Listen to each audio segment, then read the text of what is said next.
तो Newton's first law of motion, मतलब law of inertia, हमने पढ़ा कि जो रेस्ट पे रहता वो रेस्ट पे रहता, जो मोशन में रहता वो मोशन में रहता। ये चीज तब तक नहीं बदलती, इसमें चेंज तब आता है, चेंज जब कोई एक्सटर्नल और उसी के साथ में अनबैलेंस्ड फोर्स आ जाए। और कोई फोर्स बैलेंस्ड है कि अनबैलेंस्ड, उसको अच्छे से समझने के लिए उस ऑब्जेक्ट के साथ क्या हो रहा है उसकी फ्री बॉडी डायग्राम बनानी पड़ती है, एफबीडी डायग्राम। और ये एफबीडी डायग्राम सोचना जिनके लिए आसान उनके लिए बहुत आसान, और जिनको दिखता नहीं उनको जल्दी दिखता नहीं। तो ये फ्री बॉडी डायग्राम बनाने का किस्सा जो है ये 11th स्टैंडर्ड में जाने के बाद बहुत दिमाग को कष्ट देता है, नीट और जेई के एस्पायरेंट्स को बहुत ज्यादा दिमाग को कष्ट देता है। तो इसको अपन 10वीं में आगे समर वगैरह में अपन सुधारेंगे इसको। फिलहाल मैंने कल एक ब्रीफ में समझाया था, फिर भी प्लैंक का लिया था, नॉर्मल रिएक्शन क्या रहती है, फ्रिक्शन ड्रैग वगैरह वगैरह तमाम सारे जो फोर्सेस रहते हैं उसकी अपन ने बात करी थी। और फोर्स एक्सटर्नल रहना चाहिए, इंटरनल फोर्स से कोई वर्क डन नहीं होता। ठीक है, internal forces can not do work. Physics में एक नियम रहता है कि कोई सिस्टम में अगर इंटरनल फोर्सेस होंगे, आपस में फोर्सेस होंगे, मतलब है जैसे इंटरनल फोर्सेस का एग्जांपल बताओ। जैसे मान लो मैंने दो गोले ले लिए M1 और M2, क्या ये दोनों आपस को एक दूसरे को आकर्षित करते हैं क्या? करते हैं ना। तो वर्क, अगर मैं इस सिस्टम को ले लूं बस, और ये सिस्टम बंद है पूरा का पूरा, अब M1 गोले को खींच रहा है M2 अपनी ओर, और इस M2 गोले को भी खींच रहा है M1 अपनी ओर। ये दोनों एक दूसरे को खींच रहे हैं अपनी अपनी ओर। तो इसने अगर कुछ वर्क किया और इसने अगर जो वर्क किया, तो ये जो टोटल वर्क डन रहेगा, समेशन ऑफ ऑल वर्क, ये जीरो रहेगा। क्योंकि ये इंटरनल फोर्सेस है, ये इन दोनों के बीच में लग रहे हैं, इन दोनों में आपस में लग रहे हैं। कोई आके इसको लात मारे, कोई आके इसको चप्पल मारे, तो वो एक्सटर्नल फोर्सेस होंगे। और एक्सटर्नल फोर्सेस द्वारा किया गया वर्क डन काउंट होता है।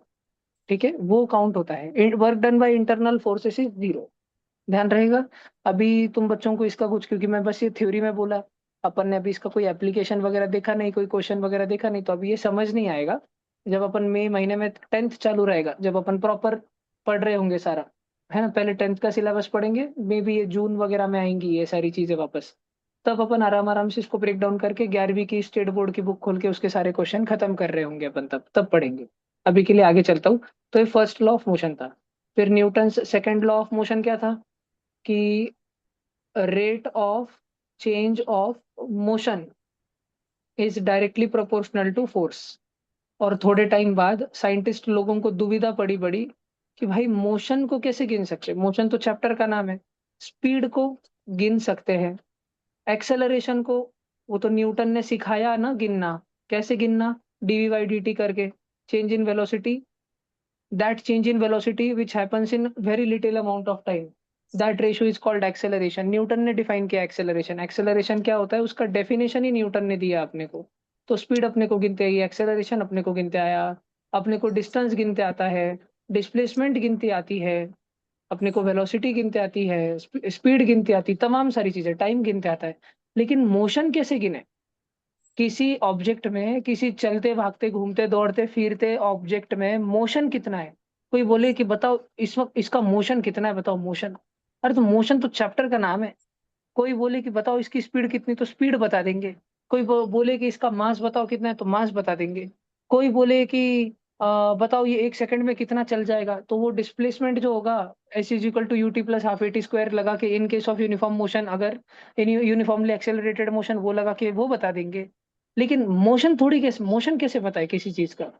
तो how do we define motion? What is motion of an object? What actually is motion of an object? ठीक है, किसी ऑब्जेक्ट का मोशन होता क्या है? तो एक वो मोशन वाला मोशन मीनिंग है जो काइनेमेटिक मीनिंग है, कि if an object is moving then we say that it is in motion. अगर एक object, if an object keeps changing its position with respect to time, then we say that that object is in motion. ठीक है, अगर कोई object अपनी जगह बदल रहा है, अपनी लोकेशन बदल रहा है, तो हम बोलेंगे कि वो मोशन में है। और दूसरा है, मैं जो पूछना चाह रहा हूँ, और क्या तुम लोगों को समझ आ रहा है, कि अगर कोई बोले कि इसका मोशन गिन के बताओ, ये M मास का गोला भाग रहा है, इसकी रफ्तार इतनी उतनी है, बताओ इसका कितना होगा मोशन। तो how do we define motion? What is motion contained inside an object? एक ऑब्जेक्ट जब भाग रहा है, एक एम मास का ऑब्जेक्ट जब भाग रहा है, तो उसके अंदर छुपा बैठा मोशन को गिने कैसे? तो इसके लिए मैं एक छोटी-सी फिलॉसॉफिकल स्टेटमेंट तुमको दूँगा, क्योंकि ये फिलॉसॉफी से ही डिड्यूस हुआ है। बहुत सारे गंभीर विचारकों ने, कभी तुम बड़े होगे तो उनकी किताबें पढ़ के तुम्हें समझ आएगा कि उन लोगों ने ऐसा क्यों किया। मैं अभी नहीं समझाऊँगा कि उन्होंने मोशन को जो बोला, जो मैं बताने वाला हूँ, वैसा उन्होंने क्यों सोचा। मैं बस तुम्हारे सामने एक केस रखूँगा। एक गोली लो, गोली, बुलेट, और हाई स्पीड बुलेट एकदम स्कारल से फायर कर दो। M416, कोई भी DP26, कुछ तो लो, एकदम खतरनाक बंदूक AK-47, और फायर कर दो। और वो बुलेट यहाँ आके स्प्लैश होंगी क्या? चीथड़े उड़ेंगे क्या उस बुलेट के? और क्या इस दीवार में वो छेद कर देगी? ठीक है, काफ़ी बड़ा इम्पैक्ट। और छोटा-मोटा नहीं, अगर ये थोड़ी-सी कच्ची दीवार हो, तो बड़ा सारा छेद कर देगी, बराबर? अब बुलेट की रफ्तार भाई सच में बहुत ज़्यादा होती है। लगभग-लगभग 100 मीटर पर सेकंड टच कर जाती है, 1 सेकंड में 100 मीटर। 1 सेकंड में यहाँ से वो एसबीआई बैंक है ना, सामने अक्षय ऑटो है ना, 1 सेकंड में यहाँ से वहाँ, 1 सेकंड में। ये बुलेट की स्पीड रहती है। वहाँ पे कोई खड़ा खटकन मारेंगे 1 सेकंड में, टप का वो उधर ही। ठीक है, दिस इज़ बुलेट की स्पीड। अब फुटबॉल ले लेते हैं, फुटबॉल। फुटबॉल इज़ रादर बहुत बड़ा, और तुम में से जो सबसे हट्टा-कट्टा धुरंधर बच्चा है, उसको लाएँगे फुटबॉल पे लात मारने के लिए, और स्टिल फुटबॉल की स्पीड रहेगी 10 मीटर पर सेकंड। आँखों के सामने से देख पाएँगे ना फुटबॉल को जाता। किसी ने अगर एकदम भयानक कस के भी फुटबॉल को लात मारी, तो भी फुटबॉल अपने ट्यूशन के ग्राउंड के एक जगह से दूसरी जगह तक जाएगा 1 सेकंड में। पर वहाँ से वहाँ इतना दूर जाने में भी उसको 1 सेकंड लग ही जाएगा। आँखों के सामने दिखता है ना फुटबॉल जाते टाइम। गायब तो नहीं हो जाता बुलेट के जैसे। लेकिन फुटबॉल का मास काफ़ी ज़्यादा है, बुलेट का मास इतना था नहीं। बुलेट के पास अगर मास कम था, तो वेलोसिटी बहुत ज़्यादा थी, और उसने एक इम्पैक्ट क्रिएट किया। जैसे कोई एस्टेरॉइड धरती में आता है, मीटियोराइट बन के वो आता है, और एक मीटियोर इम्पैक्ट होता है, तो वहाँ पे क्रेटर बन जाता है, गड्ढा। लोनार लेक, बुल्ढाना, पढ़ा था ना अपन ने बचपन में, होमी बाबा के समय पे, डायनासोर वाला टाइम पे। तो ये बन जाता है इम्पैक्ट, इसका एक इम्पैक्ट होता है, प्रभाव होता है। फुटबॉल का मास बुलेट से बहुत ज़्यादा है, लेकिन उसकी रफ्तार कम है, लिटरली 10 टाइम्स कम है। 100 मीटर पर सेकंड डिवाइड बाय 10 कर दो, 10। बुलेट की रफ्तार के 10 छोटे-छोटे, छोटे-छोटे टुकड़े करो। तुम्हारे घर पे बर्थडे केक, किसी मान लो तुम्हारे ही घर पे बर्थडे है किसी का, और पहले ज़्यादा ज़रूरी है कि तुम्हारे जो सारे दोस्त आए हैं उनको देना, और ज़्यादा ही दोस्त आ गए हैं और उन्होंने बहुत ही खा लिया है, और तुम्हारे लिए पता है इत्तू सा पीस, नहीं समझो आधा केक बचा है, आधा केक। और अभी आ गए और 9 दोस्त, तो अब वो 9 दोस्त नहीं, मान लो 1/4 केक, आधे में ज़्यादा बच गए, 1/4 केक बचा है, चतकुर केक, 1/4। और अभी 9 दोस्त और आ गए और तुम एक बचे हो, तुम्हारी बर्थडे है, तो उसके भी 10 टुकड़े करोगे, कच, कच, कच, कच, कच, कच। समझ रहा है क्या? 10 टुकड़े करना, बहुत मन ऐसा मायूस हो गया ना तुम्हारा, अरे यार, सालों को क्यों ही बुलाया, देखिए इत्तू सा केक मिल रहा। तो तुम सोचो ना, ये बुलेट की स्पीड है 100 मीटर पर सेकंड, उसको मैंने 10 टुकड़ों में तोड़ा है, क्योंकि तुम बहुत बार फील ही नहीं लेते फिजिक्स का। तो मैंने वो 10 टाइम्स कम किया है। मास हाइली इंक्रीज़ कर दिया है, वेलोसिटी बहुत कम कर दी है। एक केस है जहाँ मास बहुत छोटा है, लेकिन भगवान ने उसको वेलोसिटी दी, तब भी वो दीवार फोड़ा। जैसे एक फ़ोम की बनी हुई दीवार, खटकर इम्पैक्ट किया उसपे। और ये वो मौसी की नवी भिंत बन रही ना, उसपे पहले दिन बच्चों ने उसका कार्यक्रम किया। बन रही ना, वो बनते आ गई कि दीवार पूरी। कल ही अपन गेम करते, बनने के बाद इस ढक्कन गिराते। तो फुटबॉल रखा बच्चों ने, क्योंकि वो दे नहीं रही ना दूसरा बॉल। अंदर है उसके पास में ना, तो जो फटे वाला बॉल है उसको भर के अपन रखे, सपकन दिशी मारेंगे। एकदम प्रद्युम्न को बोलेंगे, "जा भवानी।" हाँ, डायरेक्ट प्रद्युम्न ने दिया भाई, डायरेक्ट क्रेटर बना के बॉक्सा। मौसी वापस परेशान, ठीक है। मौसी उधर से चाकू लेके उड़ी मार के को आएँगी इधर से, डायरेक्ट से गुफा में से बाहर निकलेंगे ढारकन दिशी, तुम्हारे पीछे पड़ जाएँगी। तो ये हो गया क्रेटर वापस से इम्पैक्ट। समझ आ रहा है कि तुमको? ठीक है। ऑलमोस्ट मोर और लेस उतना ही इम्पैक्ट क्रिएट हुआ। एक बुलेट से जितना हुआ, उस फुटबॉल से भी उतना ही हुआ। भगवान ने एक को मास छोटा दिया तो वेलोसिटी ज़्यादा दी, एक को मास ज़्यादा दिया तो वेलोसिटी छोटी दी। तो what is motion of an object? इसको अपन डिफाइन करते हैं, motion of an object is the impact which it creates on collision. Impact which it creates on colliding on a surface, किसी से टकराने के बाद, कोलिजन करने के बाद वो कितना प्रभाव डाल सकता है, कितना प्रभावी हो सकता है, उसको अपन बोलते हैं भाई मोशन। तो तुमको पता है एक्चुअली हम लोग मोशन को काउंट कैसे करते हैं, मेजर कैसे करते हैं, एंड इसके पीछे बहुत सारा साइंटिफिक ब्रेन खर्च हुआ है, बहुत सारे फिलोसोफर्स ने नेमली सर आइजैक न्यूटन, और उनके टाइम पे एक रहते थे लेबनीज़। इन दोनों ने बहुत दिमाग खर्च किया है टू फ़ॉर्मुलेट ये सारी चीज़। मैं लेबनीज़ का फ़ोटो दिखा देता हूँ, क्योंकि न्यूटन तो गोरा-गोरा तुम्हारे शक्ल में, वो तुम्हारे दिमाग में हमेशा रहता ही है। ये देखो, इसने क्लिनिक प्लस का शैम्पू लगाया था। इसको धुरंधर 2 में रोल मिल गया था, हमज़ा की जगह पे, ठीक है। दिख रहे कितने सारे बड़े-बड़े घुंघराले बाल है। इसका नाम था लेबनीज़। ये बहुत खतरनाक होशियार था, और ये न्यूटन का प्रतिस्पर्धी था, प्रतिस्पर्धी। ठीक है? ही वाज़ द वन जिसने न्यूटोनियन मैकेनिक्स चेंज कर दिए थे। जैसे इसने न्यूटन को एक क्वेश्चन पूछा था, और न्यूटन भले ही उसके ज़माने का बहुत होशियार व्यक्ति रहा होगा, पर इसने जो न्यूटन को क्वेश्चन पूछा था, वो नहीं आया, न्यूटन को सॉल्व करते। तो इसने न्यूटन को क्या क्वेश्चन पूछा था? बताता हूँ मैं, लेबनीज़।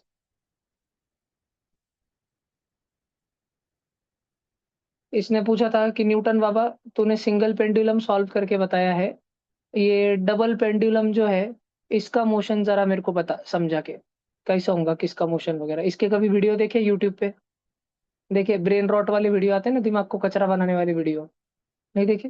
क्या बात कर रहे हो? तुम्हारी फीड में ब्रेन रॉट नहीं आता क्या? अच्छा, तुम्हारे ब्रेन में ही रॉट है क्या पहले से?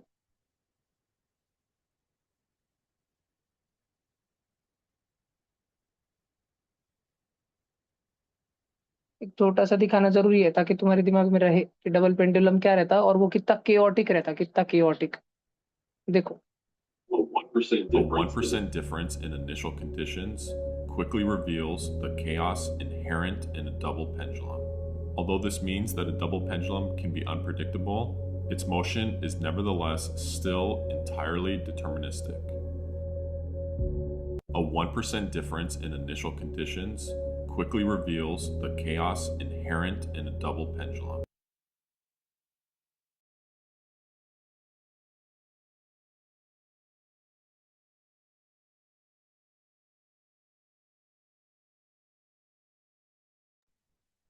ये दिख रहा है ना तुमको? इसको बोलते हैं डबल पेंडुलम। और इसका मैथमेटिक्स क्या है, वो बोला था लेबनीज़ ने न्यूटन को, ढूँढ के बता। आज हमको पता है, ये इसके इक्वेशंस है, इसके मोशन के इक्वेशन है, ठीक है? भैया, इसका ये इक्वेशन का मतलब क्या होता है? मतलब ये 2 काले-काले एम मास के पार्टिकल दिख रहे हैं, एम मास के पार्टिकल। इमेजिन करो एक्स एक्सिस और वाई एक्सिस। देखो, ये मेरा माउस का कर्सर है ना, ये अभी जिधर खड़ा-खड़ा भाग रहा है, इसको वाई एक्सिस समझ लो। और ये जो फर्स्ट लाइन लिखी न, थीटा 1 थीटा 2, इसको एक्स एक्सिस समझ लो। ये गिवन पे ओरिजिन मान लो, गिवन नाम के वर्ड पे ओरिजिन मान लो 0,0। तो क्या पहले वाले एम के कोई कोऑर्डिनेट होंगे x1, y1? और क्या दूसरे वाले एम के कोऑर्डिनेट होंगे x2, y2? तो अब ये जैसे ही छूटेगा, ये इसको जैसे हम छोड़ेंगे, तो ये m1 कुछ कोऑर्डिनेट्स पे जाएगा, और ये m2 जो है अलग-अलग अलग-अलग कोऑर्डिनेट पे जाएगा। तो ये कौन से समय पर कौन-सी जगह पर होंगे? टी टाइम के बाद में ये लोग कौन से x, y पोज़ीशन पर होंगे? वो x, y पोज़ीशन डिस्क्राइब करने के लिए ये इक्वेशन होते हैं। इनको बोलते हैं, अब ये तुमको, अगर ये तुमको ट्रिग्नोमेट्रिक इक्वेशन बोलूँ, ऐसा थोड़ा समझ ला है, साइन साइन से फीलिंग आ रहा है, साइन थीटा से, लेकिन ये डिफरेंशियल इक्वेशन है। तुम लोगों ने तुम्हारे सिलेबस में लीनियर इक्वेशन पढ़े हैं, क्वाड्रेटिक इक्वेशन पढ़े हैं। मे बी पिछले साल के समर में मैं तुमको लॉगरिथमिक इक्वेशन थोड़े से पढ़ा रहा था, हैं? और थोड़ा बहुत हल्का-हल्का लेवल का अपन ने ट्रिग्नोमेट्रिक इक्वेशन पढ़ा है। फिर ये चीज़ आती है, ये 12th में आती है। इसको बोलते हैं डिफरेंशियल इक्वेशन। लग रहा होगा, अरे यार कितना हार्ड। अरे भाई, तुमको एक टाइम था तो तुमको 6th में इंटीजर भी हार्ड ही लगता था, फ्रैक्शन के बोर्ड में हार्ड ही लगते थे। आ जाता है। वैसी अगर दुनिया के लोगों ने बनाए, इतने लोग अब पढ़ रहे हैं एवरेज एवरेज हार्ड वर्क करके, वो हो जाता है ना भाई। ठीक है? तो ये लेकिन न्यूटन के टाइम पे, अब ये इस पे देखो, ये जेईई एडवांस में क्वेश्चन आते हैं ऐसे। 2 पेंडुलम स्प्रिंग बांध दी, छोड़ दिया, लगे, हो गया। होली के दिन भांग पी के नाच रहे, 2 पेंडुलम करके बताओ। ठीक है? तो ये लेबनीज़ ने बनाया था, और लेबनीज़ का ये क्वेश्चन जो है न्यूटन को सॉल्व करते नहीं आया। ऐसा-वैसा था। बाकी इन लोगों की वजह से हमको मालूम पड़ा कि how do we define motion? We will define motion as the product of mass and velocity of an object. और इसको ये अपन ने क्या नाम दे दिया? क्या नाम बना दिया इसका अपन ने, मोशन का नाम? मोमेंटम। तो फिर Newton's second law of motion क्या हो गया? Rate of change of momentum is directly proportional to the impressed force. Rate of change of momentum is proportional to the force. ये है न्यूटन का second law of motion. N to LM। ठीक है, किसी को कुछ लिखना है भाषण तो लिखो यहाँ तक, एनीथिंग। तुम रनिंग कमेंट्री लिखते चलो बार, क्या ये इतनी ज्ञान की बात है? मतलब मैं जस्ट अज्यूम कर लेता हूँ कि तुम लेबनीज एटलीस्ट नाम लिख लिए होंगे, तुम एटलीस्ट डबल पेंडुलम लिख लिए होंगे, ठीक है। एंड तुम लिख लिए होंगे कि अरे हाँ there is something differential equation 12th में आएगा, डैश देके 12th में से फट फट फट फट। तुम मैक्सिमम जानकारी जो मैं बड़बड़ करते रहता हूँ तुम उसको अपने नोट्स में लिखते रहते हो, ये मैं मान के चलता हूँ। तुम भले ही डिफरेंशियल इक्वेशन 12th में सीखो लेकिन नोट्स में लिख के तो रखो कि वो 12th में आता है ना। फिर मैंने लॉगरिथमिक इक्वेशन बोला, ट्रिग्नोमेट्रिक इक्वेशन बोला, वो 11th में आता है। क्वाड्रेटिक इक्वेशन वो तो तुमको अभी 10th में है ना। और लीनियर इक्वेशन उसके पेयर पेयर वाला तुमको 10th में है। और linear equation in one variable वो तुमको 8th में था। सिंपल इक्वेशन 7th में था, है ना। It goes far far back equations solve करने। वहां पे चायोटिक मोशन आया था, वो क्या है? बेटा केओटिक मोशन मतलब एकदम अफरा तफरी बवाल हो गया। जैसे मान लो अभी तुम बच्चे जो है ऑनलाइन क्लास कर रहे हो, ठीक है। चलो तुम तो सेफ हो, लेकिन ऑफलाइन बैच में मान लो एक आधा आतंकवादी भाग के आया और वो चिल्ला दिया एकदम अल्लाह अकबर, तो इधर क्या मच जाएगा केओस। सब बच्चे अपनी जान के लिए भागेंगे। कोई एक आधा बच्चा होगा क्या जो उस आतंकवादी को धरो धरे दबोचे, है ना। तू पटेगा मैं तेरे को पढ़ने नहीं दूंगा, ऐसा वैसा रहेगा क्यों। नहीं तो क्या मच जाएगा केओस। केओस मतलब अफरा तफरी। केओटिक मोशन मतलब अफरा तफरी का मोशन। तो उसमें एग्जैक्टली होता क्या है आर्या दीदी, वो जो दोनों पेंडुलम है ना, डबल पेंडुलम्स। देखो बेटा ये एक ब्लू कलर का पेंडुलम है, सब जन ध्यान से देखना। और बच्चों मैं एकदम इसके ही साथ में बना रहा हूँ एक रेड कलर का पेंडुलम। मैंने ऑलमोस्ट साथ में बनाया है ना, ऑलमोस्ट। क्या थोड़ा सा गैप है? साथ में है कि सब गैप है? गैप है साथ में है कि थोड़ा। गैप है? थोड़ा गैप है। कितना गैप है? 1% का। तो वो जो वीडियो मैंने आप सबको बताया, वो वीडियो बोलना चाह रहा था कि अगर 1% का भी गैप हुआ ना ऐसा शुरुआत में। एक बच्चा है स्कूल में 90% लाता सेल्फ स्टडी करके, दूसरा बच्चा है स्कूल में 89% लाता और फाउंडेशन पढ़ रहा है कहीं तो। स्कूल वालों की नजरों में दोनों में अभी कोई फर्क नहीं है, लेकिन आगे लाइफ में फर्क होगा क्या?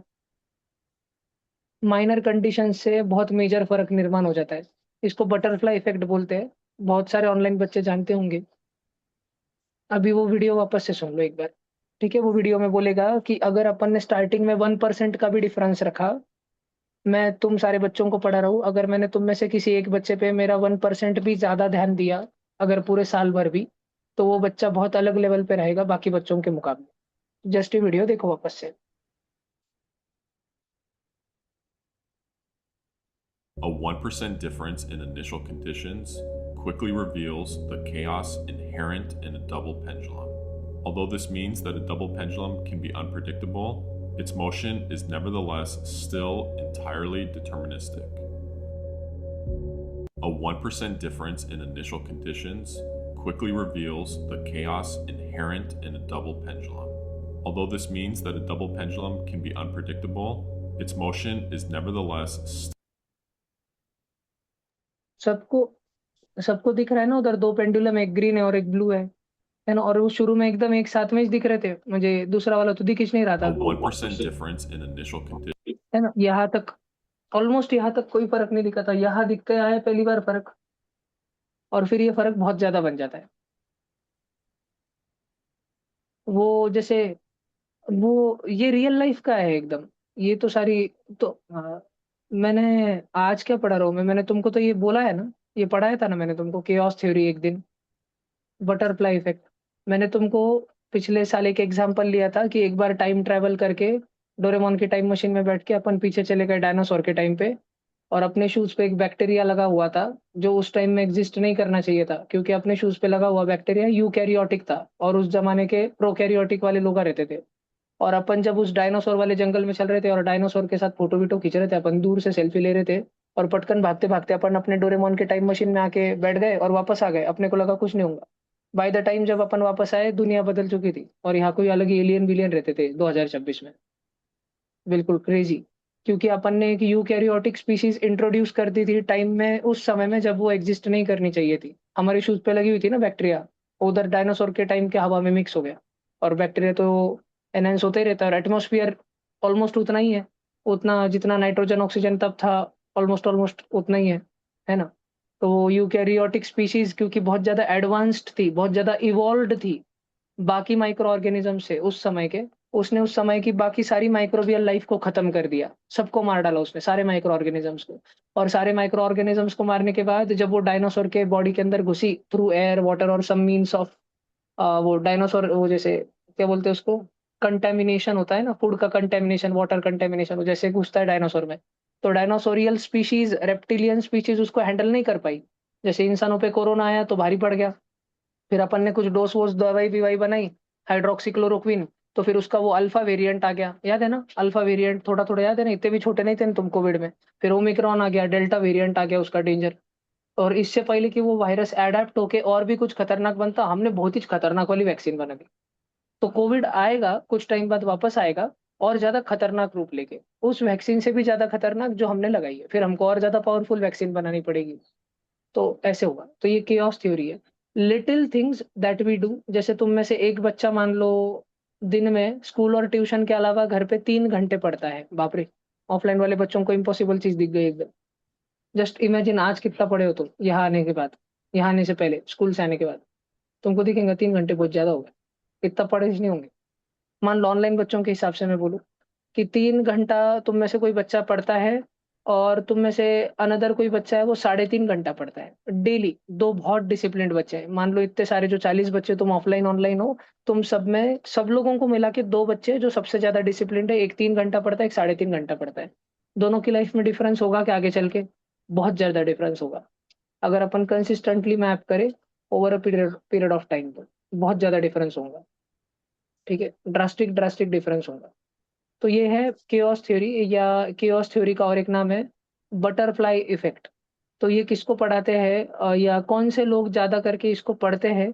जो बड़े बड़े वर्ल्ड लीडर्स होते हैं ना, वर्ल्ड लीडर्स, उनको एडवाइस देने वाले लोग केओस थ्योरी में बड़े माहिर जानकार होते हैं, जो इकोनॉमिक्स वगैरह वाले जानने वाले लोग हैं, कि मोदी जी आपका एक गलत कदम, आपका एक कदम इतिहास बदल सकता है। समझ रहे हैं मेरी बात? ठीक है, आपने उठाया हुआ एक निर्णय, एक सिंगल डिसीजन, एक सिंगल छोटा सा पॉलिसी डिसीजन सब कुछ बदल के रख सकता है। तो उस लेवल पे केओस थ्योरी के एक्सपर्ट रहते हैं, जो बड़े बड़े वर्ल्ड लीडर्स के साथ में काम करते हैं। ये तुम लोग पढ़ सकते हो, जैसे अपने आईआईटी बॉम्बे में सब लोगों को कंप्यूटर साइंस चाहिए ना, आईआईटी एग्जाम क्रैक करने के बाद में सीएस चाहिए ना, ऑल इंडिया रैंक 1 से 100 को, से 60 तक को मिलता है। तो वैसे ही तुम एमआईटी वगैरह चले जाओ, ये अपना देवगिरी कॉलेज के बाजू का नहीं, वो मराठवाड़ा इंस्टीट्यूट ऑफ टेक्नोलॉजी नहीं, उधर यूएस वाला। तो उधर ये तुमको चीजें पढ़ने मिलेंगी, केओस थ्योरी, बटरफ्लाई इफेक्ट, ये 4 4 साल के सेमेस्टर कोर्स इफेक्ट रहते हैं। तो उसमें से मैंने 1 घंटे का करा था, वो वाली डायनासोर की कहानी में छिप देता हूँ इधर बच्चों को। मैंने जो करा था वो गंज 50 घंटे को, वो सब फ्री पढ़े वाला रहता है यूट्यूब पे और उनके वेबसाइट पे, जिसको पढ़ना पढ़ सकता है। ठीक है, पर पढ़ने वाले लोग आज बहुत कम। देखो, केओस थ्योरी, इसलिए लीडर्स बहुत कम बनते और आवार आवार गर्दी बहुत ज्यादा रहती। आरे तुरे लोग बहुत रहते, आमदर कासदार दो ही रहते। हाँ, समझा क्या ये सबको? बर। सर जैसे सिंपल पेंडुलम में एनर्जी कंजर्व होती है, वैसे डबल पेंडुलम में भी होती है। हाँ, यस, अगर अपन माने कि सिंपल पेंडुलम में कंजर्व हो रही है, मतलब वो तो कब होगा जब स्ट्रिंग मासलेस है और एयर का फ्रिक्शन ड्रैग वगैरह कुछ नहीं है, और ये स्ट्रिंग जब यहाँ पे भाग रही है, तो यहाँ जहां पर वो लटकी हुई वहां पे कोई हीट एनर्जी या साउंड एनर्जी प्रोड्यूस नहीं हो रही। तो इन दैट केस अगर एनर्जी कंजर्व्ड है, तो फिर डबल पेंडुलम में भी वही वाली शर्तें लगाने के बाद भी एनर्जी कंजर्व्ड है। ठीक है, आपने जो क्वेश्चन पूछा बहुत जनों को अभी पल्ले नहीं पड़ा होगा, आगे कभी करेंगे। ये समझ आया कि सब बच्चों को मोशन किसको डिफाइन किया गया? मोमेंटम को डिफाइन किया गया। तो न्यूटन का जो ये लॉ है, ये पूरा समेट के ऐसे आ गया। अंग्रेजी में बोलेंगे तो बोलेंगे rate of change of momentum is directly proportional to force, और गणित में बोलेंगे तो गणित में क्या बोलेंगे? गणित में बोलेंगे rate of change of momentum. बच्चों मोमेंटम को पी से दिखाते, P P for momentum is directly proportional to force. भैया ये प्रोपोर्शनैलिटी का मतलब क्या रहता है भैया? प्रोपोर्शनैलिटी का मैं बहुत सारे बच्चों को ये समझाना चाहता हूँ, अभी ध्यान से सुनना। प्रोपोर्शनैलिटी का मतलब देखना, एक दिन की बात है, तुमने 1 घंटा टाइम पास किया बाहर, तुम घर पे आए, तुम्हारे मम्मी ने तुमको 2 चापट मारे, तुम्हारे मम्मी ने तुमको 2 थप्पड़ मारे, प्लीज सब बच्चे ध्यान देना, मैं तुमको प्रोपोर्शनैलिटी समझाना चाहता हूँ। दूसरे दिन तुमने 2 घंटा टाइम पास किया। तुम जब घर पे आए, तुम्हारे मम्मी ने तुमको 8 थप्पड़ मारे। अभी मैं तुमको पहले डिफाइन करता हूँ प्रपोर्शन, उसके बाद प्रोपोर्शनैलिटी। प्रपोर्शन की बात करते हैं बच्चों। पहले दिन तुमने 1 घंटा टाइम पास किया था, दूसरे दिन तुमने 2 घंटा टाइम पास किया। क्या तुमने अपना टाइम पास बढ़ाया कि कम किया? बढ़ाया कि कम किया? बढ़ाया ना। पहले दिन के मुकाबले तुमने ज्यादा टाइम पास किया ना। तो मम्मी के द्वारा दिए गए थप्पड़ बढ़े कि कम हुए? बढ़े। बात समझ आ रही है क्या? तो ये इसको बोलते हैं डायरेक्ट प्रोपोर्शन। इस वाली चीज को बोलते हैं direct proportion. Be very careful. लेकिन तुमने 1 घंटे का 2 गुना टाइम पास किया था, 2 घंटा। तो मम्मी ने भी कायदे से, कानून के चलते, 2 थप्पड़ का 2 गुना 4 थप्पड़ देने चाहिए थे, लेकिन मम्मी ने कितने रख के दे दिए? 8। एक तो मम्मी सटके ले, नहीं तो मम्मी कोई तो भी लॉ फॉलो कर रही है। क्या पता हम मम्मी फर्स्ट लॉ ऑफ थप्पड़ ढूंढने वाले अभी अभी। देखो, फिर तीसरे दिन तुम बाहर गए और तुमने 3 घंटा टाइम पास किया। जब तुम घर पे आए, तुम्हारे मम्मी ने तुमको 18 थप्पड़ दे दिए। इलेक्ट्रॉन को याद करो, इलेक्ट्रॉन। 2 8 18। कुछ दिख रहा है क्या तुमको? ठीक है, 2 8 18। तो क्या तुम सब बच्चे थोड़ा सा गेस वर्क लगा सकते हो? एक अगर मैं इसका मैं अगर बच्चों इसका थोड़ा सा ऐसे ग्राफ वाफ बनाऊं, तो 1 घंटा टाइम पास पे 2 थप्पड़ पड़े, 2 घंटा टाइम पास पे 8 थप्पड़ पड़े, 3 घंटा टाइम पास पे 18 थप्पड़ पड़े। तो ये कोई लीनियर ग्राफ नहीं है। 0 घंटा टाइम पास किया तो 0 थप्पड़ थे। ये कोई लीनियर ग्राफ नहीं है, ये ग्राफ ऐसा है, ऐसा। सीधी लाइन नहीं है, नॉट अ स्ट्रेट लाइन। तो अगर अपने को इसमें और इसमें, इसमें और इसमें, इसमें और इसमें कुछ रिलेशन ढूंढना रहे, रिलेशन, तो पता है अपन कैसे ढूंढते हैं उसको, कैसे फाइंड आउट करते हैं? अपन मानते हैं कि मान लो मम्मी के द्वारा दिए गए थप्पड़ एक पॉलिनोमियल है। ए एक्स की power N, A N X की power N plus A N minus one into X की power N minus one plus blah blah blah. ऐसे तुमने सुना है क्या कभी ए नॉट तक? असं ऐकलंय का कधी तुम्ही? अरे तुमको यस। पॉलिनोमियल नहीं सुना क्या तुमने? F of X is equal to 5x² plus 3x plus 4। फिर इधर एक्स की वैल्यू डालने की, तो इधर भी एक्स की वैल्यू डालने की। यानी पॉलिनोमियल जो है एक अलजेब्रिक एक्सप्रेशन रहता है जिसकी डिग्री कुछ भी हो सकती है, और वो एक्स के सामने नंबर चिपके वाले रहते हैं। जैसे मैंने भी 5x² लिखा था, तो एक्स स्क्वायर के सामने 5 चिपका था। फिर मैंने 3x लिखा था, तो एक्स के सामने 3 चिपका था, और फिर लास्ट में मैंने कांस्टेंट टर्म 4 लिखा था। तो मैं तुम बच्चों को ये बोलना चाह रहा हूँ कि मान लो एक्स की पावर एन के सामने एक कोइफिशिएंट चिपका हुआ है, उसका नाम है ए एन। एक्स की पावर एन, तो जो कोइफिशिएंट चिपका है उसका नाम दे दो ए एन। फिर एक्स की पावर एक कम करो भाई। एक्स क्यूब नंतर एक्स स्क्वेअर येणार ना, त्यानंतर एक्स येणार, एक्स ची पॉवर 1 येणार, मग एक्स ची पॉवर 0 येणार ना। 5 4 3 2, चला असं घेऊन टाकू। सगळेजण बघा इकडे, सब जन ध्यान दो। ये समझता है क्या तुमको? ये नीचे वाला चीज समझता है? सारे ऑनलाइन ऑफलाइन सब बच्चे देखो, नहीं समझ रहा बिंदास पूछने का भैया, माइक ऑन करके। ये समझता है तुमको?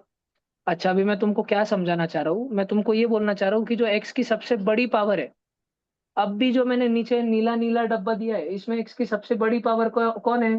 3। तो मैं बोल रहा हूँ मान लो कि पॉलिनोमियल की सबसे बड़ी पावर एन है, तो अपने केस में एन की वैल्यू कितनी हो गई? 3। अपनी हाईएस्ट पावर 3 है। तो उसको सामने चिपक के बैठे वाला जो कोइफिशिएंट है ना, वो ए एन। अपना ए एन कौन हो गया? 5। 5 चिपक के बैठा है ना सामने, 5x³ अब उसके बाद में 3 से छोटा होके पावर 2 होती है। भाई 3 का मैं 2 कैसे बनाऊं? 2 को कैसे बनाऊं मैं 3 से? 3 में से 1 कम करूंगा तो 2 बनेगा ना। तो मैं n से छोटा कैसे बनाऊं? n में से मुझे 1 कम करना पड़ेगा, n-1। तो उसको जो चिपक के बैठा है, मैं उसको ए एन माइनस वन बोलता हूँ। समझ रहा है? a n-1 4। अरे देखो देखो, ध्यान से देखो, समझू राहिलं का तुम्हाला? नक्की क्या? ठीक है। मुझे लग रहा है कि मैं तुमको अभी बहुत क्रेजी चीज पढ़ाने वाला हूँ। अगर तुम ध्यान दे रहे हो, अगर तुम सब मेरे साथ रहे, तो मैं तुमको एक बहुत क्रेजी चीज पढ़ा दूंगा और एक होमवर्क दूंगा, तुम वो पढ़ के ही खुश हो जाओ। ठीक है, सब जन ध्यान देना। ये तुमको समझ आ रहा है? ऐसा ऐसा ऐसा ऐसा। तो अपन क्या करते हैं, अब अपन नेचर का एक पैटर्न स्टडी कर रहे हैं। 1 घंटा टाइम पास करने पे मम्मी 2 थप्पड़ मारती है। 2 घंटा टाइम पास करने पे मम्मी 8 थप्पड़ मारती है। 3 घंटा टाइम पास करने पे मम्मी 18 थप्पड़ मारती है। तो n आवर टाइम पास करने पे मम्मी कितने थप्पड़ मारेगी? 2n² वो तो तुमको लकीली दिख गया, 2 8 18। वो तो तुमको लकीली दिख गया ना, 2 8 18। अब देखो मैं तुमको एक क्रेजी बात सिखाता हूँ, बड़े ध्यान से सुनना। पहले इजी लेवल का सिखाऊंगा, थोड़ा थोड़ा फिर लेवल उठाएंगे अपन, हलू हलू, सबके हिसाब से। सब बच्चे ध्यान देना। मुझे बताओ 1 म्हणजे क्या? 1। अच्छा 1 + 2 म्हणजे क्या? 3। अच्छा 1 + 2 + 3 म्हणजे क्या? अच्छा 1 + 2 + 3 + 4 म्हणजे क्या? अच्छा 1 + 2 + 3 + 4 + 5 म्हणजे क्या? तो मैं उसको समेशन लिख दूं ऐसा, सम कर रहे हैं ना अपन, सम। तुमने सुना है ये आड़वा एम, इसको बोलते हैं सम। ये साइन को क्या बोलते हैं? सम। सम म्हणजे एडिशन, इसको बोलते हैं एडिशन। एडिशन अपने को काय की करनी की? नंबर लोगों की करनी है। अल्फाबेट की एडिशन कर सकते हैं क्या? a + b + c + d कर सकते हैं ना? आंसर आता ना, a + b + c + d। x + x का आंसर आता क्या? 2x। पर फिलहाल तो अपन नंबर्स की एडिशन कर रहे हैं, एन की नंबर्स की एडिशन। कौनते नंबर से लेके कौनते नंबर तक की? 1 से लेके 5 तक की। 1 से लेके 5 तक की कितनी एडिशन आती रे? कितनी आती? 15। तो मैंने क्या माना, देखो मैंने क्या माना, मैंने माना कि चामायला ये है ना, कोई तो मैजिकल फंक्शन होगा। और मैं, मेरे को ना अगर कोई आके बोल दे, मेरे को मालूम है तुम में से बहुत सारे बच्चों को आधी अधूरी बातें सिखाई गई है, तो तुम शांत रहना, अभी चिल्लाना मत, शांत रहना, देखना। देखो अगर मेरे को कोई आके बोले कि संकल्प तू है ना, मेरे को एडिशन निकाल के बता 399 तक, चल निकाल, जल्दी निकाल के बता। अनी भाई मेरे को ना लेजिट नहीं मालूम, लेजिट मेरे को नहीं मालूम कि कैसे निकालते भाई, मतलब इतना फास्ट कैसे करते हैं। अब ठीक है, वो कोई कोई बच्चों को n × n + 1/2, 399 × 400/2 वगैरह वगैरह होगा, वो तुम अपने पास रखो। मैंने सोचा मैथमेटिकल अप्रोच से, मैंने सोचा कि भाई नेचर में ना सब कुछ एक फंक्शन ही होता है, तो ये भी कोई तो भी फंक्शन होगा, ये शायद कोई पॉलिनोमियल होगा। पॉलिनोमियल दिखने में कैसा होता है? an x⁻n plus an−1 x⁻n−1। चलो तुम बच्चों को अगर बहुत गंदा लगता है ये डिनोमिनेशन देखना, तो ऐसे ले लेते a x⁻n plus b x⁻n−1 plus c x⁻n−2 plus blah blah blah blah blah blah blah blah. मैंने इसको ऐसा मान लिया। मैंने मान लिया कि ये ऐसा रहता होगा। क्या रहता होगा?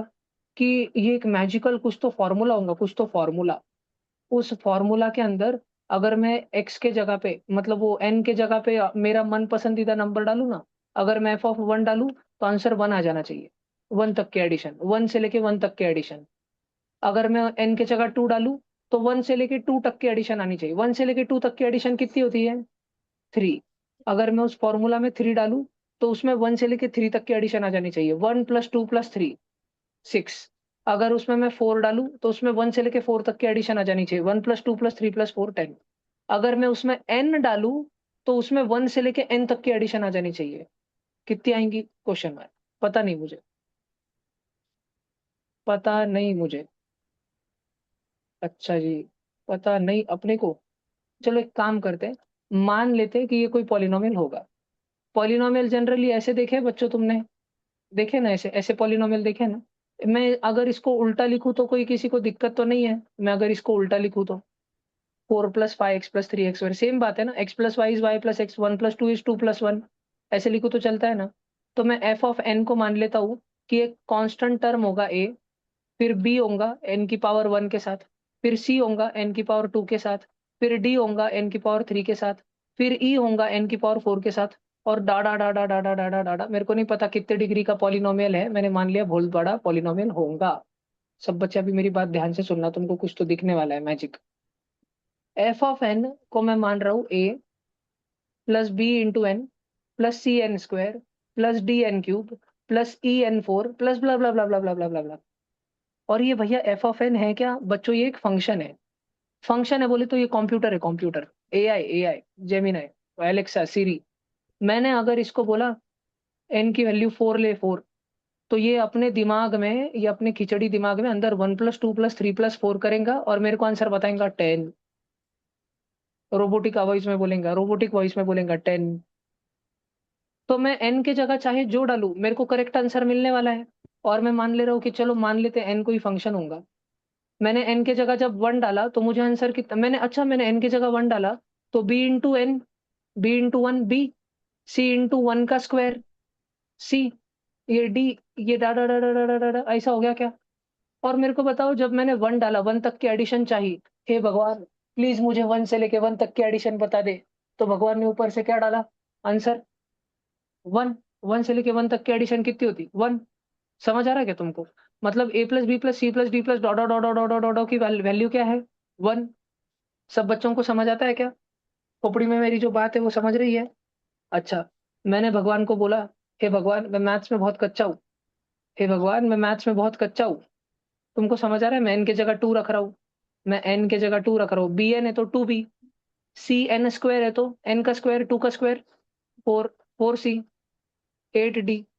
मैंने बोला हे भगवान मैं मैथ्स में बहुत कच्चा हूँ, प्लीज मुझे 1 से लेके 2 तक की एडिशन बता दे। भगवान ने ऊपर से टपा का आउटपुट डाला। मैंने तो इनपुट बोला था भगवान 2 तक की एडिशन बता दे, भगवान ने आउटपुट डाला 3। मैंने बोला हे भगवान प्लीज मुझे 3 तक की एडिशन बता दे। 3 तक की एडिशन कैसे लिखूं मैं? सब बच्चे देखो, मैं 3 तक की एडिशन कैसे लिखूं? क्या मैं उसको ऐसे लिख सकता हूँ 27d वगैरह वगैरह वगैरह वगैरह ऐसे लिख सकता हूँ? ये आंसर क्या आया? 6। समझ आ रही है ना मेरी बातें तुमको थोड़ी थोड़ी? पक्का? अब जो है, अगर मैं तुम बच्चों को बोलूं एफ ऑफ एन की एडिशन, तो क्या ये a plus b n plus c n square plus d n cube ऐसा ऐसा ऐसा होगा? और मैं अगर तुमको बोलूं f of n minus one, तो क्या ये a plus b into n minus one plus C into n minus one का square plus D into n minus one का क्यूब ऐसा ऐसा ऐसा ऐसा हो जाएगा? बात समझ आ रही है क्या तुमको? पक्का? अपन ये equation number 1, 2, 3, equation number 4, equation number 5 वगैरह वगैरह वगैरह को सॉल्व करके एक फंक्शन निकालने वाले हैं। फंक्शन, एक फॉर्मूला निकालने वाले हैं, जिसमें अपन जैसे एन की वैल्यू डालेंगे तो उस फॉर्मूला में भी यहाँ यहाँ पर एन की वैल्यू डालना, यहाँ पर इनपुट में एन की वैल्यू डालना, मतलब ही हर जगह यहाँ पर एन की वैल्यू डालना और आंसर आ जाएगा कि 1 से लेके उस नंबर तक की एडिशन कितनी है। और वो मेथड चाहे जो भी हो, होता ये है कि हमारे पास सॉल्व करके एक फंक्शन आता है, और वो फंक्शन हमारे पास क्या आता है? Half an square plus half an, ये फंक्शन आता है हमारे पास में। क्या ये दिखने में क्वाड्रेटिक इक्वेशन लग रहा है क्या तुमको? क्वाड्रेटिक इक्वेशन, इसमें हाफ हाफ कॉमन लो, तो क्या एन स्क्वायर प्लस एन दिख रहा है क्या? इसमें एन कॉमन ले लो, n into n plus one by two. ये फॉर्मूला तुम सबने पढ़ा है। सवाल ये है, सवाल ये है कि इक्वेशन नंबर 1, 2, 3, 4, 5 को इस्तेमाल करके हम ये फॉर्मूला कहाँ से लाए? फॉर्मूला अगर लाना है, हमने माना तो है फॉर्मूला क्या है, अपन मान लेता रहे ना फॉर्मूला कौन है? फॉर्मूला अपन मान लेता रहे, आपला फॉर्मूला हा है, माना तो है अपन ने ये अपना फॉर्मूला है। A plus b n plus c n square plus b n cube plus blah blah blah blah blah. मालूम नहीं किधर तक चलेगा, मालूम नहीं, पर अपन ने माना है। वी हैव अज्यूम्ड कि ये हमारा फॉर्मूला है। बस हमको क्या मालूम नहीं है? ए की वैल्यू क्या, बी की वैल्यू क्या, सी की वैल्यू क्या, डी की वैल्यू क्या। हमको एबीसीडी की वैल्यू ढूंढनी है ना, एबीसीडी की वैल्यू। सारे बच्चे मेरी बात समझ पा रहे हैं ना? हमको एबीसीडी की वैल्यू ढूंढनी है ना, एबीसीडी की वैल्यू ढूंढनी है। और क्या तुम लोगों को इधर linear equation in many variable दिख रहा है क्या? Linear equation in 4 variable ABCD, या मे बी 5 वेरिएबल, और A1 और 3 और 6 ये दिख रहा है, 1, 2, 3 ये लीनियर इक्वेशन है सारे के सारे। और इसमें से सॉल्व करके हमको ए की वैल्यू ढूंढनी है, बी की वैल्यू ढूंढनी है, सी की वैल्यू ढूंढनी है, डी की वैल्यू ढूंढनी है। जब हम ये सब कुटाने करना और सॉल्व करना शुरू करते हैं ना, मैं तुमको बताऊंगा सॉल्विंग कैसी है। जब हम ये सब कुटाने करना चालू करते हैं ना, तो तुम बच्चे सिर्फ मेरे को बताओ ये एफ एन, तुमको तो पता है ना, तुमको तो पता है ना कि संकल्प भैया ने फॉर्मूला माना था, फॉर्मूला माना था a plus b times n plus c times n square plus d times n cube plus blah blah blah blah blah blah. और फाइनली फॉर्मूला आया है ये, माना था ये, आया है ये। तुम मुझे बताओ ए की वैल्यू कितनी आएगी? जो भी कुछ हम सॉल्व करने वाले, ए की वैल्यू कितनी आने वाली है? कोई बता सकता है मुझे ए की वैल्यू कितनी आने वाली है सॉल्व करके? ए कौन था? ऐसा नंबर जिसको एन ही नहीं लगे वाला था। इस रेड बॉक्स में नीचे ऐसा नंबर दिख रहा है जिसको एन लगेज नहीं वाला है। इसको भी एन लगे वाला है, इसको भी एन लगे वाला है, इनफैक्ट पहले वाले को तो एन स्क्वायर लगे वाला है। ए की वैल्यू कितनी जी, होंगी? 0। Constant term, 0। बी की वैल्यू कितनी होंगी? बी ऐसा नंबर है जो एन को चिपक के बैठा है। समझ तो रहा है कि बी की वैल्यू हाफ है, हाफ। सी की वैल्यू क्या है? हाँ। समझ रहा है क्या तुमको? मेथड थोड़ी किचकट है, तो मैं एक बुक खोल रहा हूँ और तुम बच्चों को बता रहा हूँ।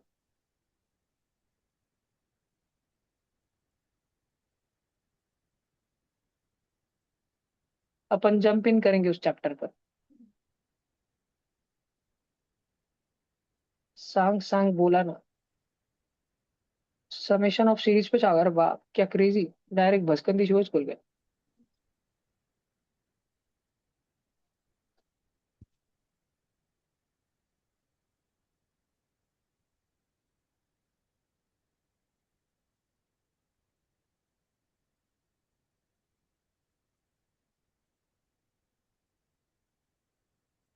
थ्योरी ऑफ इक्वेशन में है क्या? थोड़ा किचकट है तो अपने को पढ़ पढ़ के करना पड़ेगा। पहली बार ही किचकट लगता है, दूसरी तीसरी बार तुम ही कर लेंगे। मेरे को एक पिंक दो ना वो बुक, हायर अलजेब्रा, ऊपर के ऊपर पे भरले सारे गुलाबी ना, आराम से।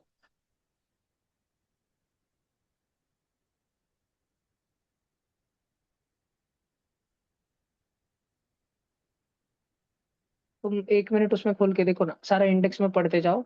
सम ऑफ सीरीज ऐसे कुछ है क्या, किधर लिखा हुआ?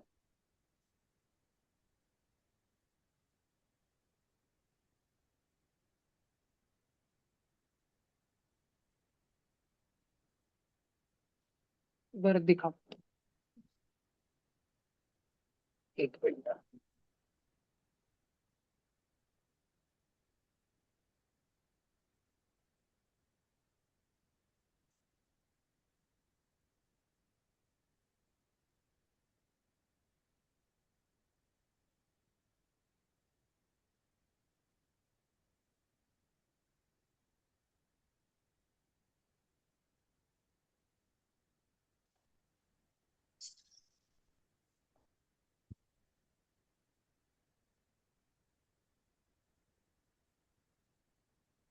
3 से 2।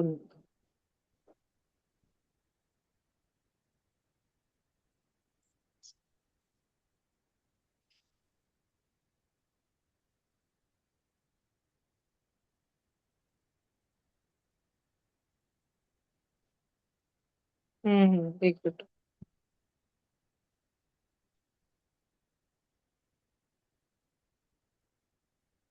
324 पेज नंबर पे।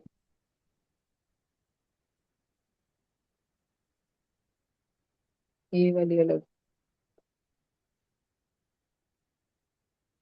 आर्टिकल नंबर 405, अपन किधर है? 438।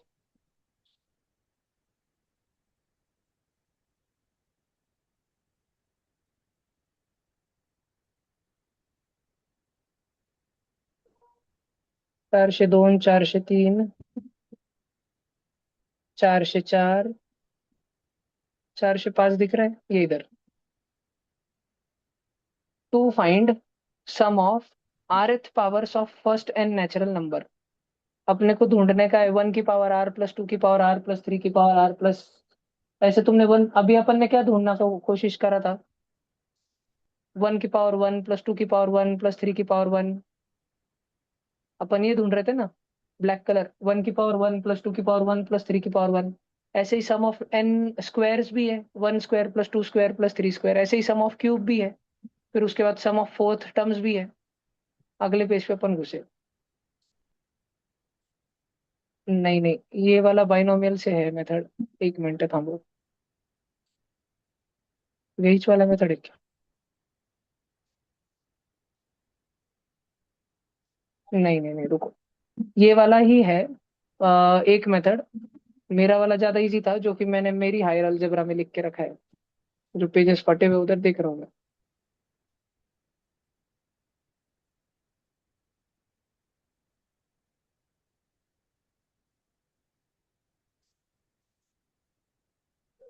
ये मेरे मेरे 9th स्टैंडर्ड के टाइम पे यहाँ पे पेन से लिख के रखा है, ये मेरा 9th का है। ये मैंने लिख के रखा है कि इसको यहाँ कर देना तो जल्दी हो जाता है। 1 मिनट रुकना।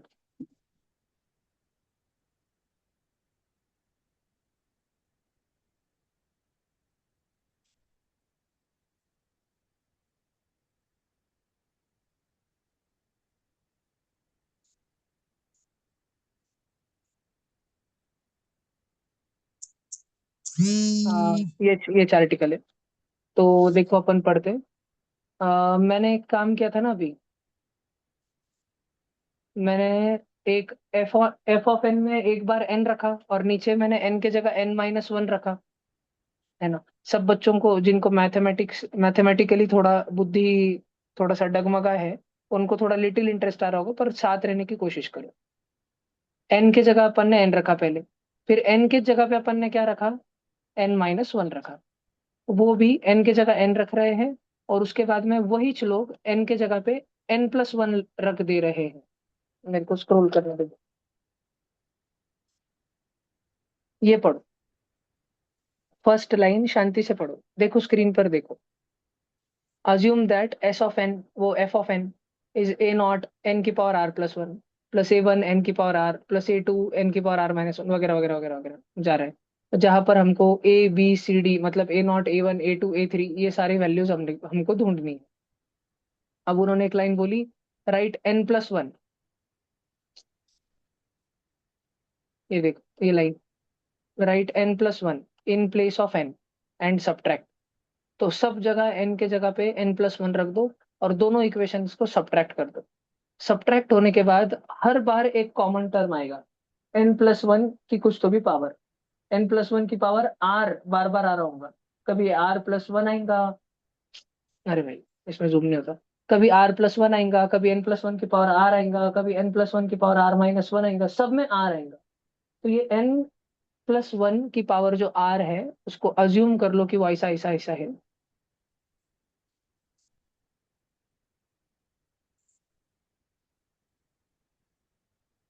अरे भाई इधर हो, ज्यादा किचकट काम में घुसा देख मैंने। मैं 1 मिनट थ्योरी ऑफ इक्वेशन में देखता हूँ एक इजी वाला तरीका है क्या। तुम बच्चे एक काम करो ना, एक इजी वाला हो पाएगा क्या तुमसे सब्ट्रैक्शन। इन तीन इक्वेशन को घुरो, अपन इससे सॉल्व करते रहो।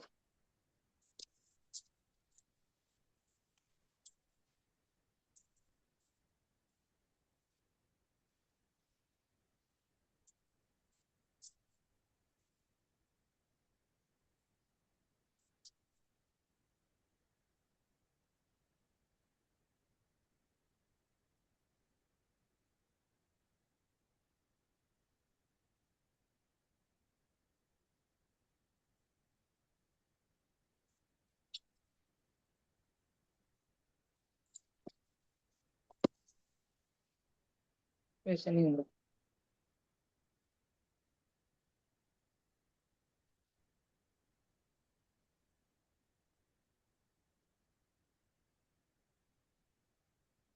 एक एफ ऑफ एन सब जगह वन डालो। हाँ बरोबर।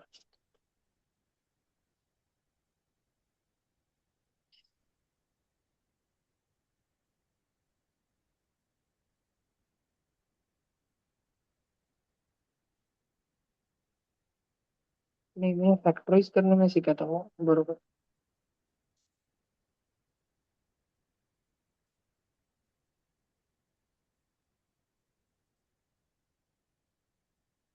एक अपने बुक में बस लिख के रखो, हॉलैंड नाइट आर्टिकल 405।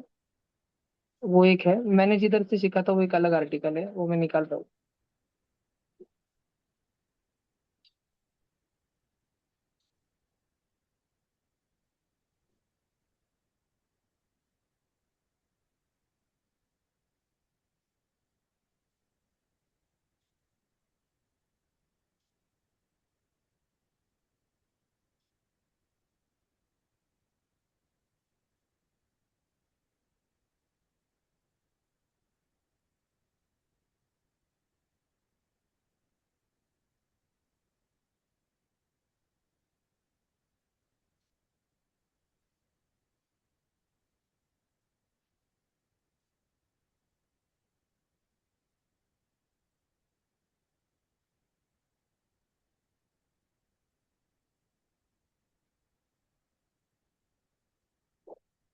मैंने ये बात ही जिधर छड़ के कांड कर दिया, पर मैं खत्म तो करूंगा।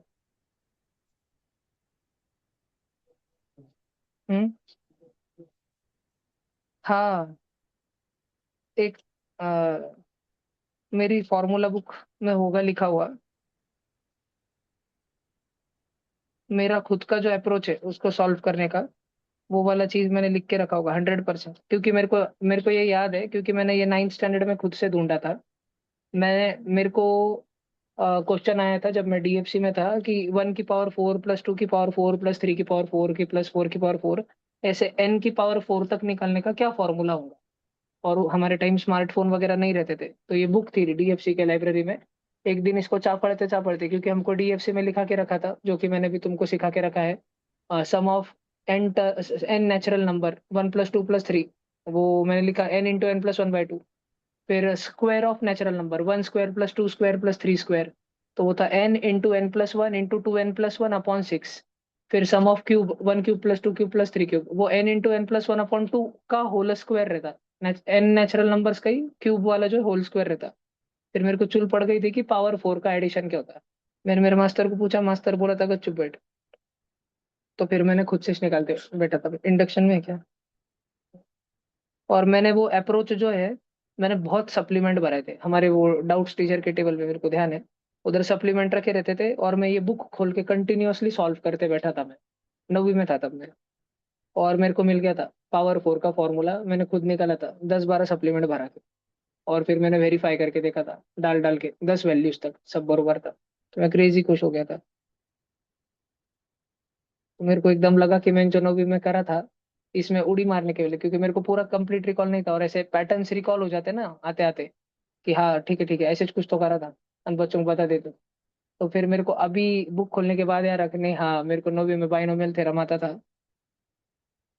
मैं सेल्फ टॉट बहुत ज्यादा था, मैं बहुत बहुत पढ़ता था बुक्स वगैरह। मेरे को मिल जाएगा वो अप्रोच। अभी आर्टिकल 405 लिख के रखा है ना, मैं खत्म तो करवाऊंगा तुमसे। अ, पर अभी मैं क्लास का टाइम वेस्ट नहीं करता, टाइम बहुत जरूरी है।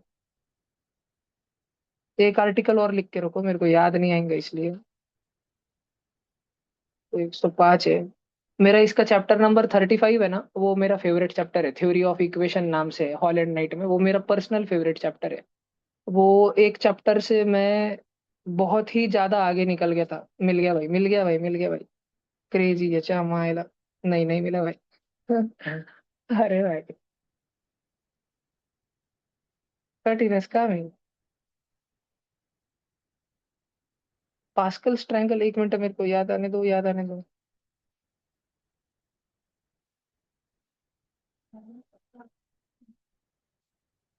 याद क्यों नहीं आ रहा तेरे को, संकल्प सोमनी।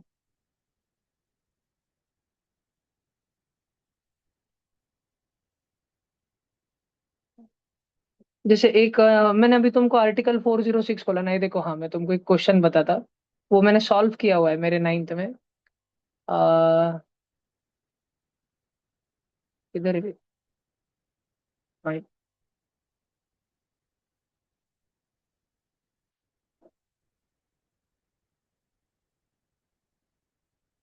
हाँ ये 7 7, ये 1 की पावर 7 प्लस 2 की पावर 7 प्लस, ये दिख रहा है तुमको? ये जिधर मेरा माउस भटक रहा है, 1 और 2 देखो, दिख रहा है? 1 की पावर 6 प्लस 2 की पावर 6 प्लस 3 की पावर 6, ऐसे n की पावर 6 तक फॉर्मूला निकाल के बताओ। n की पावर 7 तक फॉर्मूला निकाल के बताओ। तो मैंने ये 2 क्वेश्चन मैंने सॉल्व, बाकी भी सब आवरे वाले हैं, पर बाकी बहुत टाइम पास क्वेश्चन थे। ये बहुत टफ क्वेश्चन थे दोनों के दोनों, ये दिखने में ही सबसे छोटे क्वेश्चन है, पर ये बहुत टफ थे। बाकी सब के सब एकदम चमन क्वेश्चन है पूरे के पूरे। तो और ये करने में मेरे बहुत सप्लीमेंट, 10-12 सप्लीमेंट भराए थे मैंने, 10-12 सप्लीमेंट, एक सप्लीमेंट बोले 4 पेज, 10-12 सप्लीमेंट मैंने भराए थे। मैं बैठे वाला तो उधर 4 घंटे, कैसे नहीं होता मेरे से, ईगो पे ले लेता मैं बहुत। यानी वो चीज जो है, इधर ऐसे कुछ विषय विषय है कि इधर समझा के रखे वाली, ये जो मैं तुमको समझाना चाह रहा ना, आर्टिकल 405 जो ये यहाँ नीचे आया है ना, this one, how to find the sum of rth powers of first and natural numbers. तो let me go through this once. और क्योंकि ये जो बुक है, इसमें जो मेथड है, मैंने इससे ज्यादा बेटर ढूंढ के निकाला था मेथड खुद का। और मेरी वो जो फॉर्मूला बुक थी, रेड लेबल, किधर होंगी, इधर किधर रैक में पड़े वाली, उस, है क्या इधर पीछे दिख रहा है क्या? ये वाली है क्या? नहीं ना वो, ये नहीं है रे भाई, रजिस्टर है वो तो। उस बुक में मैं खुद के बनाए वाले फॉर्मूलाज लिख के रखता था। और वो सारे मेथड जो मेरे को, मैंने जो सोचे थे सारे के सारे, तो मैं उससे गो थ्रू होता हूँ एक बार और तुमको मैं बताता हूँ सिंप्लीफाइड, क्योंकि ये जो मेथड है ना, ये बाइनोमियल थ्योरम वाला मेथड है। उसके लिए मेरे को तुमको ये सिखाना पड़ेगा। ये देखा है तुमने मैथ्स में, ये लटकती हुई शेंडी, ये 6.3 को फैक्टोरियल साइन देखा है क्या पहले कभी? बहुत विचित्र विषय, विषय बहुत पक जाएगा आउट ऑफ सिलेबस में। ठीक है, ये 10वीं में पढ़ाता हूँ मैं SRG में सारा बाइनोमियल। लेकिन ये वाला क्वेश्चन मैंने लास्ट बैच को नहीं कराया, 1 की पावर 5 2 की पावर 5, मैंने बोला था उनको देख लो ऑल एंड नाइट में एक दिन। पर ठीक है, मैं गो थ्रू करता 405, वापस आते हैं अपन। लिख के रखा है ना? और ऊपर मार्जिन में लिख के रखो आर्टिकल, क्वेश्चन ऐसे लिख के रखो, ये वाला क्वेश्चन। और मेरे को याद दिलाना भैया, आप हमको सिखाने वाले थे। 1-2 दिन में वापस याद दिलाना। 1 की पावर 7 प्लस 2 की पावर 7 प्लस 3 की power 7 plus blah blah blah blah blah ब्ला N की पावर 7 तक आप हमको मेथड सिखाने वाले थे कि फॉर्मूला ढूंढे कैसे जाते हैं अलग अलग समेशन ऑफ सीरीज के लिए।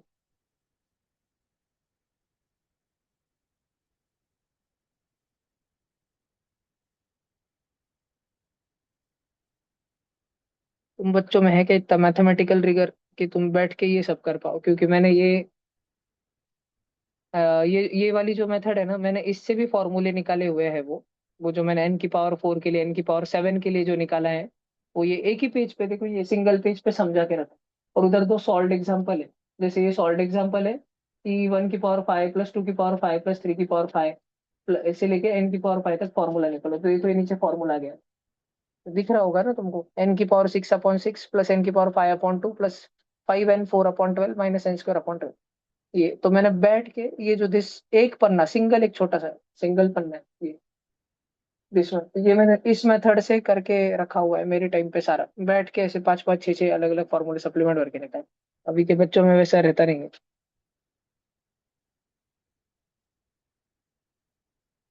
और मैं एक लास्ट टाइम लक एफर्ट मार ले रहा हूँ कि मेरे को पीछे से अचानक से वो दिखे, जिससे मैं फैक्टराइज करता था चीजें। 1 मिनट, अगर दिख गया तो चांदी। तो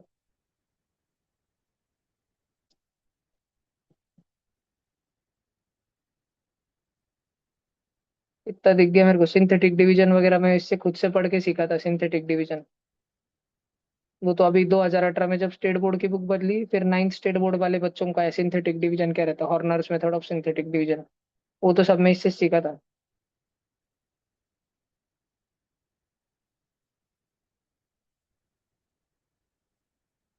नहीं ठीक है, अभी तो इसमें नहीं है। तो मैं आर्टिकल 405 पे वापस आऊंगा। विशेष बहुत पाएंगे, मेरा काम है हालांकि तुम सबको बताना। और अगर तुम मेरे जैसे बच्चे रहते तो मैं तो सब लिख लेता था। लेबनीज, न्यूटन वर्सेस लेबनीज, सारे कीवर्ड्स में लिखते रहता था। Newton challenge, double pendulum, chaos theory, butterfly effect, time machine travel, eukaryotic species introduced in unreal time scale, evolution changes, back home, all everything unusual। अभी पेन पे सारा, तो मैं इसे सब लिख के रखता था जब मैं स्टूडेंट था। मेरी एक आधी नोटबुक 9वीं 10वीं की निकाल के बताऊंगा तुमको, आंटी ने फेंक दी थी एक आधी है रखे वाली, तो बताऊंगा। भला वापस आते वापस आते वापस आते, ये मम्मी वाला फंक्शन समझा क्या तुमको? है ना? तो मैं तुमको पढ़ाना चाह रहा था प्रोपोर्शनैलिटी विषय। ठीक है, कि जैसे जैसे तुम्हारा टाइम पास बढ़ रहा है वैसे वैसे मम्मी उसके थप्पड़ बढ़ाएगी। लेकिन मम्मी प्रोपोर्शनेटली नहीं बढ़ा रही, प्रोपोर्शनेटली। कि तुमने अगर 1 घंटे की जगह 2 घंटा टाइम पास किया, तो तुमको 2 के 4 थप्पड़ पड़ने चाहिए थे, पर तुमको पड़ रहे 8। तुमने अगर 1 की जगह 3 घंटा टाइम पास किया, मतलब 3 टाइम्स टाइम पास किया, 3 टाइम्स, 1 3 जा 3, तो तुमको 2 3 जा 6 पढ़ने चाहिए थे, लेकिन 18 पढ़ रहे। तो दिस शोज कि ये एक नॉन लीनियर रिलेशनशिप है, नॉन लीनियर।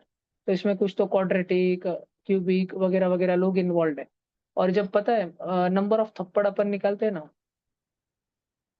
अगर अपने को निकालना है थप्पड़ की संख्या कितनी पड़ेगी, तो वो आता है 2 टाइम्स नंबर ऑफ आवर का स्क्वायर। जितने घंटे टाइम पास किया उसका स्क्वायर करो, उसका डबल करो, ये आता है। तो अभी मैं तुमको, अभी मैं वो क्यों घुसा था ये हॉलैंड नाइट वाली चीज में, मैं तुमको सिखाना चाह रहा था कि कैसे ढूंढा जाता है एक फंक्शन, कैसे निकाला जाता है थप्पड़ की वैल्यू। क्योंकि इतना तो पता है कि थप्पड़ों में और कितने आवर टाइम पास कर रहे हैं इसमें कुछ ना कुछ रिलेशन है, कुछ ना कुछ रिलेशन है। मतलब नंबर ऑफ थप्पड़ जो है, नंबर ऑफ थप्पड़ जो है, ये एक फंक्शन है उन आवर्स का, नंबर ऑफ आवर्स का जो तुम टाइम पास कर रहे हो। और वो रिलेशन ऐसा है, a plus b h plus c h square plus d h cube plus blah blah blah blah blah blah, number of थप्पड़। और हमारा सॉल्व करके क्या आया, थप्पड़ की वैल्यू कितनी आई, थप्पड़ की वैल्यू कितनी आई, नहीं बता पाओगे, कितनी आई, टू एच वन। स्क्वायर। जैसे इलेक्ट्रॉन्स रहते हैं 2n स्क्वायर बोर ऑर्बिट में, वैसे 2h स्क्वायर, 2 8 18। तो ए की वैल्यू 0 आई, बी की वैल्यू 0 आई, सी की वैल्यू 2 आई, डी की वैल्यू 0 आई, ई की वैल्यू 0 आई। उससे पहले सब जीरो और बाद में सब जीरो। समझ रहा है क्या? और मैं रिवाइंड बैक, मैं चाह रहा था कि कुछ तो करके मैं तुमको एबीसीडी की वैल्यूज निकालना सिखा दूं, एबीसीडी समहाउ। तो तुम्हारे पास एबीसीडी आ गया तो क्रेजी, खत्म। फिर तुम लोग घर पे जाके ऐसे लिख सकते थे, मैं जस्ट तुम्हारे सामने आइडिया रख रहा हूँ ताकि तुम में से कोई बच्चा सोचते रहे, क्योंकि मैं ऐसे ही सोचते बैठा था। तो मान लो मैंने तुमको दिया 1 square plus 2 square plus 3 square plus 4 square, ऐसे लेके मैंने तुमको बोला कि 399 के स्क्वायर तक के एडिशन लगाओ। तो भाई इतने जन के स्क्वायर निकालने हैं, फिर उसके एडिशन करनी, तो इसमें तो मर जाएंगे अपन। तो फिर अपन ने सोचना चाहिए, रैदर इंस्टेड अपन ने सोचना चाहिए कि भाई एन कोई नंबर होगा जिसके स्क्वायर तक की एडिशन निकालने का कोई ना कोई फॉर्मूला रहता होगा, फॉर्मूला। और वो फॉर्मूला जो भी कुछ रहता होगा वो एक फंक्शन रहता होगा, function. It would be something function. अब वो फंक्शन कैसे ढूंढे, because every function is a, और इसमें वेरिएबल एन है, वेरिएबल एक्स होता था सब एक्स में लिखता था, वेरिएबल एन है तो मैं लिखूंगा बी इंटू एन की पावर वन प्लस सी इंटू एन का square plus D into n का cube plus blah blah blah blah blah blah blah blah blah blah blah. ठीक है। और फिर मैं चाहता था कि तुमको मैं ए बी सी डी की वैल्यूज निकालना सिखाऊं। और जब तुम ए बी सी डी की वैल्यूज निकालोगे तो तुम इवेंचुअली इस बात को जानोगे, इस बात को समझोगे कि भैया ने ऐसा जो फॉर्मूला कभी अपने को लिखा के दिया था ना स्क्वायर्स की एडिशन के लिए, इसको खोलो इस ब्रैकेट को, एन इंटू एन, वो एन स्क्वायर प्लस एन हुआ पहला ब्रैकेट, और अभी 2n+1 है, खोलो पूरा, n square into 2n, 2n³ plus plus n square plus 2n² plus n whole upon 6 है क्या? अच्छा ये करो तो, क्या तुमको समझ रहा है, 2n³ plus 3n² plus n upon 6 upon 6 upon 6, 2/6, 1/3 n³, फिर 3/6 करो, 1/2 n² और n/6 करो, क्या वो 1/6 टाइम्स n है? ए की वैल्यू कितनी आ गई वे, जीरो आ गई क्या? और बाद में सब जीरो आ गया क्या, दिख रहा है ये पॉलिनोमियल, ये पॉलिनोमियल आ गया। मैं क्या बताना चाह रहा हूँ ये तो समझ रहा है ना? अब उसमें मेरा भेजा अभी फिलहाल ब्लैंक है, या ये जस्ट जो रॉ अप्रोच है, रॉ एकदम जंगली आदि मानव की, कि बैठो बच्चों अभी 3 घंटा और अपन रात 12 बजे तक एबीसीडी ढूंढ के निकालेंगे इक्वेशन सॉल्व करके। उसमें मैं टाइम नहीं खपाना चाहता मैं, क्योंकि जो पुराने बच्चे उनको मालूम है फिर भैया आड़ गए तो फिर 3 घंटा उसमें ज्यादा क्लास। ठीक है, तो मैं अभी वो टाइम नहीं देना चाहता, इसलिए मैं जंप बैक किया तुरंत इधर। फिर मेरे को लगा होऊंगा नहीं, फिर मैं तुमको लिखा के रखा कि 405, आर्टिकल 405 हॉलैंड नाइट, एक दिन अपन उस पर आएंगे, 1-2 दिन के अंदर ही उस पर आएंगे, मैं एक बार रिविजिट करूंगा, मेरे को ध्यान नहीं रहता, ध्यान दिलाते रहना। ठीक है। यस। इतना लिखा है तुमने? हाँ म्हणजे जो भी कुछ तुमको विषय समझ आ रहा है ना, विषय का है। मैं और थोड़ा क्लैरिटी लाऊंगा, मैं तुमको प्रोपोर्शनैलिटी समझाना चाह रहा हूँ, because to help you understand Newton second law of motion. कैसे, ये कैसे हो जाता है कि स्कूल का मास्टर बोलता है बेटा बेटा इसको इज इक्वल टू लिख दे, और कोचिंग का मास्टर बोल देता है बेटा बेटा इसको इज इक्वल टू के एफ लिख दे, और के इज ए कांस्टेंट उसकी वैल्यू 1 है, right? और विषय आगे बढ़ जाता है, कैसे, ऐसा कैसे? तो मैं तुमको ये वाकई में समझाना चाह रहा हूँ, इसलिए मैंने वो भसड़ मचाई, 15 नंबर का पेज समझाने के लिए इतना सब घान कर दिया मैंने। तो अपन एक दिन होंगे कामयाब और वापस 15 नंबर पे आएंगे कल से अपन। ठीक है, वो समझेंगे अपन। ठीक है, कल मैं इजी एग्जांपल ऑफ फंक्शन लूंगा, अभी के लिए भागो, नहीं तो आंटी चिल्लाएंगे, क्योंकि 9/11 हो गए, ओसामा बिन लादेन का आने का टाइम। भागो, बाय बाय।